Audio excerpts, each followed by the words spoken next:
เอาดิวิโอเดี๋ยวเอาพับดิ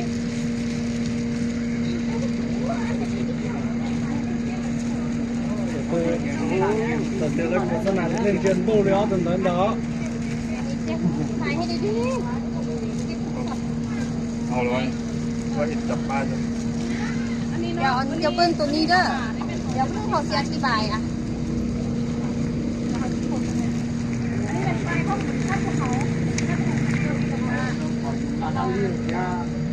เป็นโครงการของการบ้านเป็นป้ายหาที่ทางบ้านจัดบ้านที่อยากทำมีประมาณเป็นยังกันมาอยู่ป้ายยังจัดบ้านที่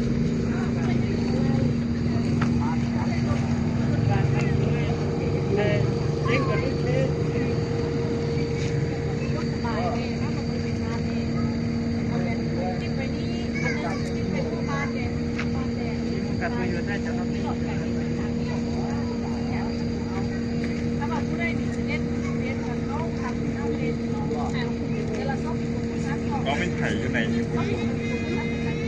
ถ่ายคนละ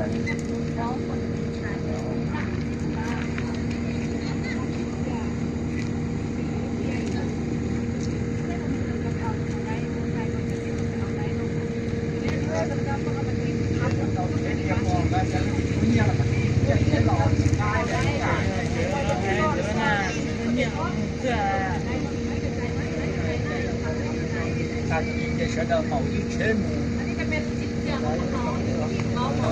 ，cái đó nói rõอยู่ที่มุลาแล้วแต่เราคนนี้อยู่ที่มุลามันตีอันดับเป็นเชลล์เป็นต้องการเราอยู่เทเลมันอยู่อย่างผู้สาวต้องเราเลยแต่ละ1%เราอยู่นะฮะแต่รถไถนารถซิงเนาะแล้วก็รถแท็กเตอร์รถจกแบบนี้เนาะรถไถใหญ่ขนาดแล้วก็จะมีเครื่องตีข้าวน้ำตัวนี้บริษัทเรามีนโยบายไปก็คือว่าผู้ใดที่ว่าอย่างแบบกำลังซ้อม5ซื้อรถซิงหรือว่ารถไถนะมีเป็นรถซิงที่ว่าออกมาใหม่เป็นกามาที่ว่าเขาจะมีฟรีดอกเบี้ยให้6 เดือนถ้าเขาผู้ใดสนใจก็สามารถไปเอาได้มีเงินน้อยมีเงินไล่ก็เอาได้เพียงแต่ถ้าบาโบมีเงินก็สามารถลงกันได้เอารักทรัพย์ไปทำประกันก็เอามาใส่ได้รถเห่าตัวนี้จะเป็นมีหักประกันให้ตรงเกียร์มีหักประกันที่1 ปีมีจากหักประกันให้3 ปีนี่คือตัวนั้นเลยที่กันยังทรงเนาะเราให้กระซื้อเป็นรุ่นนี้เลยแล้วก็อีกอย่างจะมีบริการและการค่ายให้อีกมีเปลี่ยนสีมันให้ถ้าเราเอามาใส่แล้วเปลี่ยนสีให้ว่ามีท่านได้สนใจได้บ่ยักข้ามแบบว่ายักข้ามแบบใดกันข้ามใดลงใดซึ่งว่าแบบเขายักใดลงแบบลงเห็ดแล้วได้เลยเนี่ยค่ะลงเห็ดแล้วได้สิไปเอานะเขามีเงินให้แบบนี้แล้วก็เสนอบริษัทใดอันดอกเบี้ยให้ได้หรอตัวนี้เขาจะโบได้ไล่ติดตามนั้นมีเดย์คันมากกว่าสีดาวแบบได้การลงกันได้ตรงนั้นนี่เขาจะโบได้ไล่เป็นว่าดอกเบี้ยตรงนั้นตรงนี้มีแต่ว่าสีดาวจังปีเขาก็ไล่ไปว่าเอาต้นทุนมาไล่ให้แล้วบ่มีดอกเบี้ยเนาะลูกโป่งติดไปเลยก็ได้ลูกโป่งเอาไป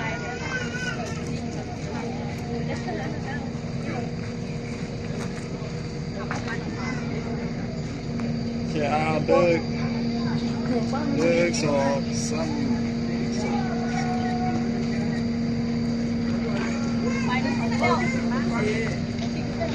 ถ้าว่าโอเคมีเราผู้เล่นต้นใจกันถ้ามาติดต่อเขาได้แล้วบริษัทมีโควต้าเรื่องของอาหารนี่จะมีแต่มัดเสน่ห์แล้วนี่จะมีเรื่องอะไร